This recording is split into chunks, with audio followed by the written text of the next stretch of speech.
Hello everyone, कैसे हैं आप सब। I hope you all are doing good in your lifes. तो आज की इस वीडियो में हम स्टार्ट करने वाले हैं न्यूमेरिकल्स। लास्ट वीडियो में हमने साइन कन्वेंशन के बारे में पढ़ा था कि ऑब्जेक्ट डिस्टेंस, इमेज डिस्टेंस, इनके कन्वेंशनली इन पे कौन कौन से साइन है, पॉजिटिव किस पर है, नेगेटिव किस पर है, हमने ये कंक्लूड किया था। अगर जिसने भी अभी तक साइन कन्वेंशन वीडियो नहीं कंप्लीट करी है, सबसे पहले आप न्यूमेरिकल्स अटेम्प्ट करने से पहले साइन कन्वेंशन देख के जरूर आइए। अगर आपको साइन कन्वेंशन ही नहीं आते हैं तो आप न्यूमेरिकल सॉल्व नहीं कर पाएंगे, ना ही आपको कोई न्यूमेरिकल समझ आने वाला है।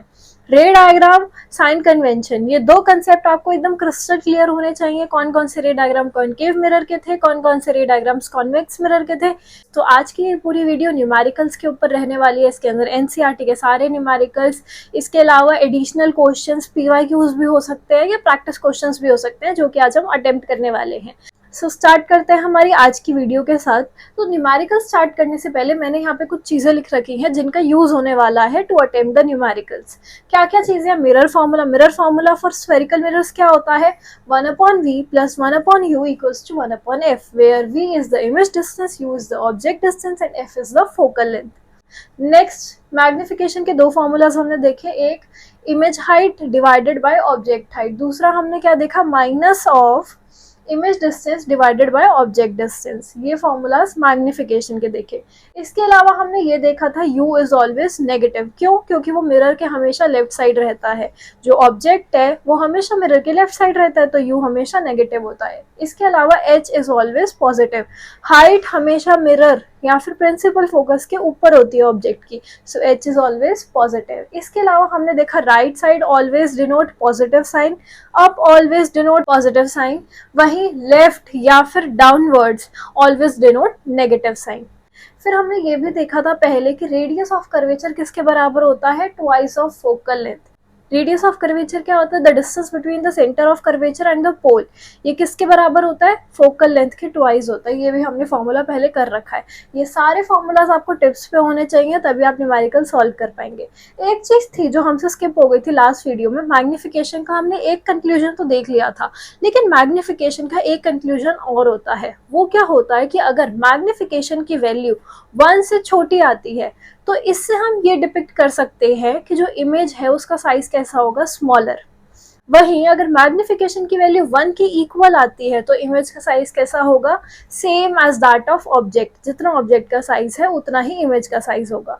वहीं अगर मैग्निफिकेशन की वैल्यू ग्रेटर देन 1 आती है तो इससे हमें क्या पता लगता है कि जो इमेज का साइज है, जो इमेज बन रही है ऑब्जेक्ट की, वो लार्जर होगी as compare to the object. यहाँ पे मैंने लिख भी रखा है, अगर मैग्निफिकेशन की वैल्यू 1 से छोटी है तो उस इमेज कैसी होगी? डिमिनिश्ड या फिर स्मॉलर। अगर मैग्निफिकेशन की वैल्यू 1 के बराबर है तो इमेज कैसी होगी? Same size. अगर मैग्निफिकेशन की वैल्यू 1 से बड़ी है तो इमेज कैसी होगी? इनलार्ज्ड। सो मैग्निफिकेशन से हम दो चीजें डिपिक्ट कर सकते हैं, एक तो नेचर ऑफ द इमेज की वर्चुअल है कि इरेक्ट है, दूसरी चीज क्या डिपिक्ट कर सकते हैं हम? साइज ऑफ द इमेज की इमेज बड़ी साइज की बन रही है, छोटे साइज की बन रही है या सेम साइज की बन रही है। अगर मैग्निफिकेशन पॉजिटिव होती है तो इमेज कैसी होती है? वर्चुअल एंड डायरेक्ट, क्योंकि उसकी हाइट अपवर्ड हो गई। वो किस केस में पॉसिबल है? अगर इमेज कहाँ बनती है? मिरर के बिहाइंड, मिरर के पीछे बनती है। लेकिन अगर वही मैग्निफिकेशन नेगेटिव हो गई तो मतलब इमेज की हाइट डाउनवर्ड्स। वो कब होता है? किस केस में होता है? रियल एंड इन्वर्टेड केस में। सो ये कुछ चीजें हैं जो आपको ध्यान में रखनी है before starting with the numericals. अब हम स्टार्ट करने वाले हैं अपने न्यूमेरिकल्स के साथ। एक एक करके हम हर न्यूमेरिकल को प्रैक्टिस करेंगे। सो फर्स्ट न्यूमेरिकल मैंने यहाँ पे लिख रखा है। सो आइए देखते हैं क्या है ये क्वेश्चन एंड हम इसको कैसे सॉल्व कराएं। फर्स्ट क्वेश्चन क्या है? A convex mirror. यहाँ पे किस केस की बात हो रही है? कॉन्वेक्स मिरर की, कॉनकेव मिरर की नहीं हो रही है। So use for rear view on an automobile has a radius of curvature of 3 metre. If a bus is located at 5 meter from this mirror, find the position, nature and size of the image। सबसे पहले तो आपको ये देखना है कि question में आपको क्या क्या दे रखा है, what is given। So सबसे पहले आपको आंसर करते हुए यहाँ पे सबसे पहले लिखना है given। क्या given है? Radius of curvature 3 metre, radius of curvature 3 metre. Next क्या दे रखा है? If a bus is located at 5 metre from this mirror. Object क्या है, बस कितने डिस्टेंस पे है, 5 मीटर के डिस्टेंस पे है, तो u which is the object distance, जो क्या डिनोट करता है, ऑब्जेक्ट डिस्टेंस, वो कितने पे हो गया, 5 मीटर पे। ऑलवेज रिमेंबर, जब आप यहाँ पे न्यूमेरिकल वैल्यूज नोट करेंगे तभी आप नोट कर लेंगे क्या चीज पॉजिटिव है क्या चीज नेगेटिव है। तो u यहाँ पे नेगेटिव होगा क्योंकि u इज ऑलवेज नेगेटिव, तो हम यहाँ पे -5 मीटर लिख देंगे। सो गिवन तो हमने लिख दिया। अब हमें ढूंढना क्या है, एक तो हमें position of the image, that is image distance find करना है, दैट इज v। इसके अलावा हमें क्या फाइंड करना है, nature and size of the image, किस नेचर की है, मतलब वर्चुअल है, इरेक्ट है, रियल है या इन्वर्टेड है। साइज, छोटी इमेज फॉर्म हो रही है, बड़ी इमेज फॉर्म हो रही है, सेम साइज की इमेज फॉर्म हो रही है। यहाँ पे मैंने लिख दिया कि हमें क्या क्या ढूंढना है। अब हमें नेक्स्ट हेडिंग डालनी है कि हमने कौन से फॉर्मूलाज यूज करेंगे इसको फाइंड करने के लिए। तो हम एक तो मिरर फॉर्मूला यूज करेंगे। क्यों मिरर फॉर्मूला, u हमें दे रखा है, r से हम f निकाल लेंगे तो u भी पता है f भी पता है, तो मिरर फॉर्मूला के अकॉर्डिंग v निकल जाएगा। क्या होता है मैथ्स में, एक फॉर्मूला में बाकी सारी चीजें दे रखी है, एक क्वांटिटी नहीं दे रखी, तो वो एक क्वांटिटी हम फाइंड कर सकते हैं। तो वैसे ही यहाँ पर हमारे पास u है, f हम निकाल लेंगे r से एंड v आ जाएगा। सबसे पहले हम f निकालेंगे, रेडियस ऑफ कर्वेचर 3 मीटर है। अब r से जब हम f निकालेंगे तो हमने क्या फॉर्मूला यूज किया है यहाँ पर, r इक्वल्स टू 2f वाला, तो f कितना हो गया, r का हाफ। तो यहाँ पे हमने फोकल लेंथ निकाली। अब फोकल लेंथ पॉजिटिव इसकी क्यों आई है, क्योंकि ये कौन सा है, कॉन्वेक्स मिरर है। कॉन्वेक्स मिरर में फोकल लेंथ कहाँ होता है, फोकस कहाँ होता है, यहाँ, और सेंटर ऑफ कर्वेचर कहाँ होता है, यहाँ, यही होता है कॉन्वेक्स मिरर में। कॉन्वेक्स मिरर में ऑब्जेक्ट तो यही होता है, लेकिन फोकस कहाँ होता है, राइट साइड पे, एंड सेंटर ऑफ कर्वेचर भी राइट साइड, इसलिए इसकी फोकल लेंथ कैसी होती है, पॉजिटिव। तो यहाँ पे फोकल लेंथ पॉजिटिव ही दे रखी है, रेडियस ऑफ कर्वेचर भी पॉजिटिव दे रखा है। सो फोकल लेंथ आ गई। अब जब फोकल लेंथ आ गई तो हमने इसको इंसर्ट कर दिया इस फॉर्मूला में। जब हम इस फॉर्मूला में इंसर्ट करेंगे तो हम यहाँ पर u को -5 ही लिखेंगे। फिर हम इंटीजर्स के रूल्स के हिसाब से इसको सॉल्व करेंगे, प्लस माइनस माइनस, तो यहाँ पे 1/5 हो गया। लास्ट में हमारा answer 1/v equals to 13/15। 1/v is not the image distance, image distance is v, तो हमें आंसर का रेसिप्रोकल करना पड़ेगा। अब जब हम रेसिप्रोकल करेंगे तो v की वैल्यू कितनी आ गई, 15/13 which is equals to 1.15 metre. So image distance कितना आ गया, 1.15 मीटर। सो इमेज डिस्टेंस तो हमारा आ गया। इसके बाद हमें नेचर एंड साइज बताना है। ये हम किससे बताते हैं, मैग्निफिकेशन से। आज मैग्निफिकेशन के दो फॉर्मूला पढ़े हैं, h' इक्वल्स टू -v/u। अब हाइट तो यहाँ पे कहीं पे भी नहीं दे रखी, तो हम कौन सा फॉर्मूला यूज करेंगे, -v/u। v हमारा यहाँ पे आ गया, हम माइनस का साइन इंसर्ट करेंगे क्योंकि इसकी फॉर्मूला में है। u हमारा कितना है, जो कि हमें गिवन है, that is -5 as it is लिख देंगे हम। फिर हम इन दोनों को डिवाइड करेंगे, magnification I 0.23 which is lesser than 1। अगर मैग्निफिकेशन लेसर देन 1 होती है तो इमेज कैसी होती है, डिमिनिश्ड या फिर स्मॉलर। सो इमेज कैसी है, स्मॉलर। इसके अलावा मैग्निफिकेशन पॉजिटिव आई है, सो इमेज कैसी होगी, वर्चुअल एंड डायरेक्ट। जब मैग्निफिकेशन पॉजिटिव होती है तो इमेज का नेचर कैसा होता है, वर्चुअल एंड डायरेक्ट, क्योंकि इमेज कहीं मिरर के बिहाइंड बनी होगी। यही केस हमने देखा भी था जब हम रे डायग्राम्स पढ़ रहे थे। ये कौन सा केस था कि ऑब्जेक्ट कहीं पर भी अगर प्लेस्ड है तो हम ऐसे रेज डाल रहे थे। अब जो कॉन्वेक्स मिरर होता है वो डाइवर्जिंग नेचर का होता है, एक रे ऑफ लाइट ऐसे गई होगी, दूसरी ray of light centre of curvature से आई थी, तो यहाँ कहीं ऑब्जेक्ट बन रहा था behind the mirror. So this is the case, object यहाँ पे बना। ये हम एक डायग्रामेटिक रिप्रेजेंटेशन देख रहे हैं अपने रे डायग्राम्स को मेमोराइज करते हुए कि क्या हुआ होगा। ऑब्जेक्ट कहीं मिरर के बिहाइंड पड़ा होगा, तो रेस गई, दो रेस गई, एक तो हमने पैरेलल पास करी तो वो फोकस से पास होंगे, लेकिन ये डाइवर्जिंग मिरर होता है तो रे ऑफ लाइट डाइवर्ज होगी, लेकिन वो फोकस पे हम इमेजिन कर रहे हैं कहीं मीट हुई होगी। सेकेंड रे ऑफ लाइट हमने सेंटर ऑफ कर्वेचर से भेजी तो वहीं से बैक हो गई, तो इमेज कहीं यहाँ बनी होगी। ऑब्वियसली छोटे साइज की बनती है इस केस में image, and virtual and direct बनती है, जो कि हमारे आंसर ने प्रूव कर दिया। सो इस तरीके से हमें न्यूमेरिकल्स करने हैं एंड हर चीज़ की एनालिसिस होनी आपको ज़रूरी है। अगर आपने एक भी स्टेप में साइन लगाना भूल गए या मिस्टेक कर दी तो आपका क्वेश्चन गलत होने के बहुत हाई चांसेस है। तो जितनी आप प्रैक्टिस करेंगे क्वेश्चंस की, that will make you perfect in this. So let's move on to the next question, that is question number 2। An object 4.0 centimetre in size, size मतलब ऑब्जेक्ट की हाइट दे रखी है, is placed at 25 centimetre in front of a concave mirror. कौन सा mirror है? Concave mirror. और focal length 15 centimetre. अब ये कॉनकेव मिरर है तो इसकी फोकल लेंथ पॉजिटिव होती है नेगेटिव होती है? कॉनकेव मिरर कैसा होता है? ऐसा ही होता है। सो इसकी फोकल लेंथ यहाँ पे कहीं होती है, which means it's focal length will be negative. So concave mirror की फोकल लेंथ कैसी होती है? नेगेटिव होती है। At what distance from the mirror should be a screen placed in order to obtain a sharp image? कितने distance पे screen को place करें कि एक शार्प इमेज फॉर्म हो जाए? स्क्रीन का डिस्टेंस निकालना मतलब हमें किसका डिस्टेंस निकालना? इमेज का distance. And find the nature and the size of the image. हमें नेचर भी बताना है, किस नेचर की इमेज है, वर्चुअल है, इरेक्ट है, रियल है या इन्वर्टेड है, एंड किस साइज की इमेज है। अगर हम साइज निकाल पाए तो निकाल देंगे। सो वही हमने सेम इसके लिए मिरर फॉर्मूला यूज किया है। हमें h दे रखा है, u हमने माइनस में लिखा, f भी हमने माइनस में लिखा। u एंड f हमें पता है तो v निकल जाएगा थ्रू मिरर फॉर्मूला, तो हमने v निकाल दिया। आपको साथ साथ प्रैक्टिस करना है, वीडियो को स्टॉप कीजिए एंड हर क्वेश्चन को खुद से अटेम्प्ट करने का ट्राई कीजिए। सबके आंसर्स खुद मत देखते रहिए। जब आपका आंसर आ जाए तो आप मेरे आंसर के साथ टैली कीजिएगा। और जब v आ गया हमारे पास तो हमें क्या निकालना था? Size of the image. हमें पता है मैग्निफिकेशन का क्या फॉर्मूला होता है, h dash upon h equals to minus v upon u. हमें h डैश नहीं पता जो कि हमें निकालना है। h हमें दे रखा है 4 सेंटीमीटर, v हमने निकाल लिया -37.5, यू हमें ऑलरेडी पता है दैट इज -25। हम हर चीज़ को इस फॉर्मूला में पुट करेंगे एंड इससे h डैश की भी वैल्यू आ जाएगी। सो जो h डैश आया है that is the size of the image, वो आया है -6 सेंटीमीटर। वहीं अगर हम ऑब्जेक्ट के साइज के साथ कंपेयर करें तो जो इमेज का साइज है वो बड़ा आया है, तो इमेज कैसी हो गई? इनलार्ज्ड हो गई। एंड कैसी हो गई? Real and inverted. Real and inverted क्यों? क्योंकि h डैश क्या है? नेगेटिव, और h हमेशा क्या होता है? पॉजिटिव। तो आंसर मैग्निफिकेशन का किसके अंदर आएगा? नेगेटिव के अंदर। नेगेटिव मैग्निफिकेशन मतलब रियल एंड इन्वर्टेड इमेज। सो इस क्वेश्चन के अंदर हमने देखा कि मैग्निफिकेशन के दोनों रिलेशनशिप्स को साथ में यूज करके हमने कैसे h dash that is size of the image निकाला। So let's move on to our next question, that is question number 3।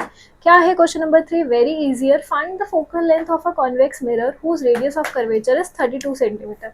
Convex mirror की बात हुई है। कॉन्वेक्स मिरर की फोकल लेंथ क्या होती है? पॉजिटिव या नेगेटिव? पॉजिटिव होती है, क्योंकि कॉन्वेक्स मिरर कैसा होता है? ऐसा होता है।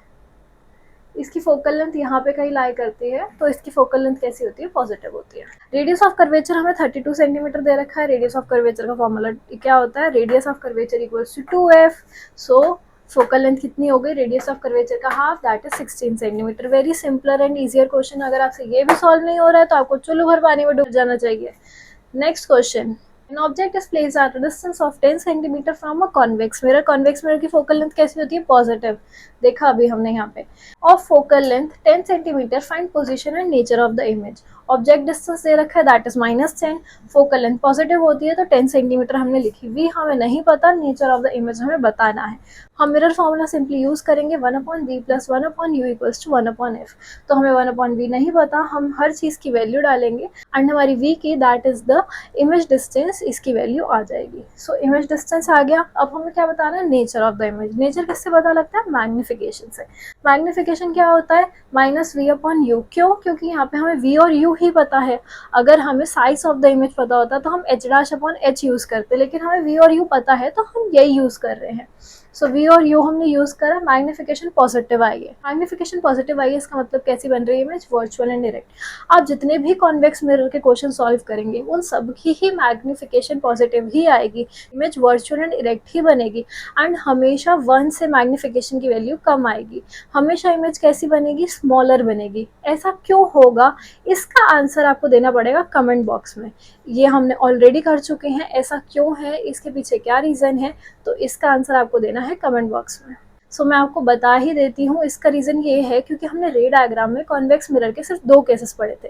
दोनों केसेस में इमेज छोटी बन रही थी एंड वर्चुअल एंड इरेक्ट बन रही थी। सो अगर हम उसको इस चीज़ के साथ कनेक्ट करें तो हमारा आंसर प्रूफ होता है कि हमने कहीं ना कहीं आंसर ठीक करा है, अगर आपने कोई न्यूमेरिकल एरर नहीं करा है।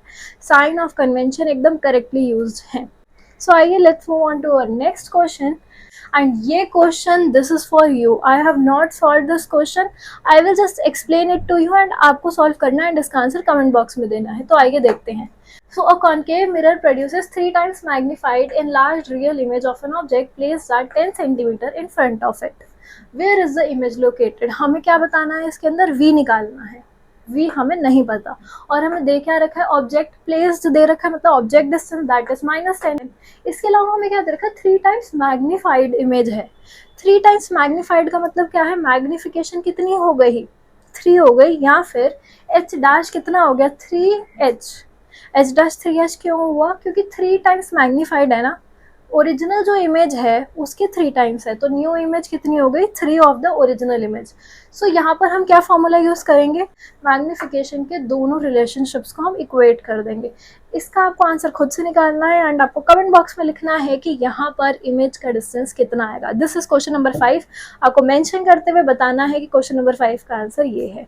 So we have already done with the first 5 questions. Now let's move on to our 6th question. 6th question में क्या है, we wish to obtain an erect image of an object. Sidhi image चाहिए हमें using a concave mirror. कैसी चाहिए, erect चाहिए, और किसके थ्रू चाहिए, कॉन्केव मिरर के थ्रू सीधी इमेज चाहिए, जिसकी फोकल लेंथ कितनी है, 15 centimetre. What should be the range of the object distance from the mirror, object distance हमें बताना है, and nature of the image, image का क्या नेचर होगा, वर्चुअल होगी, रियल होगी, ये हमें बताना है।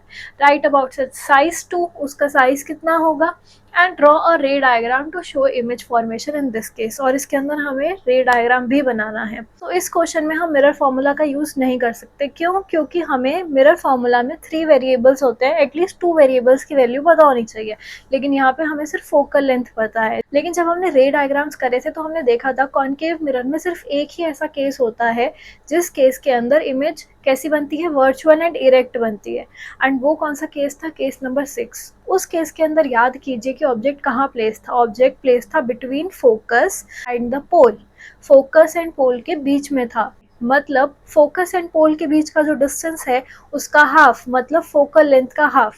यहाँ पे फोकल लेंथ कितनी है, 15 सेंटीमीटर, माइनस में क्यों है, क्योंकि कॉन्केव मिरर की फोकल लेंथ माइनस में होती है। तो ऑब्जेक्ट डिस्टेंस में कितना होगा, फोकल लेंथ का हाफ। यहाँ पे ऑब्जेक्ट डिस्टेंस कितना होगा, u will be half of focal length, तो u will be half of -15 which will make around 7.5। सो आपको समझ आया कि हमने यहाँ पे u कैसे निकाला, फोकल लेंथ का हमने हाफ कर दिया। So let's move on to the next question which is very simpler. अगर आपने पहले के क्वेश्चन सॉल्व कर लिए हैं तो इस क्वेश्चन को सॉल्व करने में आपको प्रॉब्लम नहीं आएगी। क्या बता रखा है, ऑब्जेक्ट की हाइट दे रखी है 5.0 सेंटीमीटर, लेंथ या हाइट एक ही बात है, और उसका ऑब्जेक्ट डिस्टेंस दे रखा है, u दे रखा है 20 सेंटीमीटर। इसके बाद क्या बता रखा है, कॉन्वेक्स मिरर का केस है और रेडियस ऑफ कर्वेचर दे दिया है। सो आप खुद से इस क्वेश्चन को सॉल्व करने का ट्राई करना। इसके अंदर पोजीशन ऑफ इमेज बतानी है, नेचर एंड साइज, तो मिरर फार्मूला यूज़ किया, मैग्निफिकेशन फार्मूला यूज़ किया, एंड चीज़ों को सॉल्व करके इनके आंसर्स निकाल लिए। सो आपको खुद से इनके आंसर्स निकालने हैं एंड यहाँ से टेली करने हैं। Let's move on to the 8th and our last question for the day, and ये बोर्ड एग्जामिनेशन 2025 का क्वेश्चन है। So if we want to obtain a virtual and magnified image of an object using concave mirror of focal length 18 centimeter, where the object should be placed. So same question as that of question number 6, वही बोल रखा है, concave mirror का case है, हमें image कैसी चाहिए, virtual and magnified, बड़ी चाहिए। तो ऑब्जेक्ट डिस्टेंस क्या होगा, फोकल लेंथ 18 है तो ऑब्जेक्ट डिस्टेंस क्या होता है, फोकल लेंथ का हाफ। कॉन्केव मिरर की फोकल लेंथ माइनस में होगी, -18 सेंटीमीटर होगी, तो u कितना आ जाएगा, half of focal length, that is -9 centimetre. तो यहाँ पर u -9 आ गई। लेकिन इसके अंदर इन्होंने एक और चीज बोल रखी है, वेरीफाई करो इसको using mirror formula if magnification is 2। इस चीज को आप वेरीफाई, इस आंसर को आप वेरीफाई भी करो अगर मैग्निफिकेशन +2 है तो। सो मैग्निफिकेशन +2 है जो कि हमें दे रखा है, हमें पता है मैग्निफिकेशन का फॉर्मूला -v/u होता है, तो हमने 2 को इक्वेट कर दिया -v/u से। तो यहाँ पे हमने v की वैल्यू निकाल ली, v की कितनी आई, -2u आई है। तो -2u को हमने मिरर फॉर्मूला में डाला, तो इससे u की कितनी वैल्यू आ गई, -9 सेंटीमीटर। इससे वेरीफाई हो गया कि जो हमारा आंसर था वो एकदम करेक्ट था। So these are the few questions which we have practiced today on spherical mirrors। इसके अंदर हमने मिरर फॉर्मूला, मैग्निफिकेशन का कंसेप्ट देखा। आपको हर क्वेश्चन अच्छे से प्रैक्टिस करना है। जब आपके ये क्वेश्चन अच्छे से हो जाए तो आप और क्वेश्चन प्रैक्टिसिंग कर सकते हैं फ्रॉम योर एक्स्ट्रा बुक्स। इस टॉपिक के जितने न्यूमेरिकल प्रैक्टिसिंग आप कर सकते हैं प्लीज कीजिएगा, because that will make your concept more stronger. So I hope आपको ये वीडियो समझ आई हो। फिर भी अगर आपको कुछ नहीं समझ आता है आप कमेंट बॉक्स में लिख सकते हैं, I will help you out. तो मिलते हैं नेक्स्ट वीडियो में इस चैप्टर के नेक्स्ट टॉपिक के साथ, दैट इज रिफ्रैक्शन, जिसके अंदर हमें रिफ्रैक्शन के बारे में पढ़ना है। हम नेक्स्ट वीडियो में रिफ्रैक्शन को कवर अप करेंगे। So I hope you like this video. If you like this video then like it, share it and don't forget to subscribe this channel.